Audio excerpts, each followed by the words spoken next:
ginkabiliban sa iyang mga katrabaho plus ang netizens ang dalang talent ni Raheel Bhyria sa Abot Kamay na Pangarap.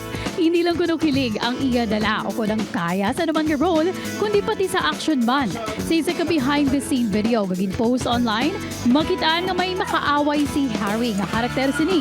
Nagbilib ang fan sa pagka-versatile sa aktor. Mata pa lang, palaban na. Ini ang pag-describe asang pila ka mga katrabaho ni Optimum star Claudine Barretto sa iya, ilabi na sa Lovers and Liars.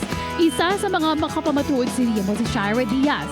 Sa isa ka-interview, gipahayag ni Shira nga nagkakadala ini sa emosyon sa kada eksena. Ilabi na sa intense scene sa bagod effortless sa acting ni Claudine. Dream ko no ni Shira nga maging kasubong ni Claudine sa pila ka adlaw. Samtang yari naman ang mga eksena nga mo dapat mamiss sa Black Rider. Si Bane kag si Elias mas maging malapit na sa isa kag-isa.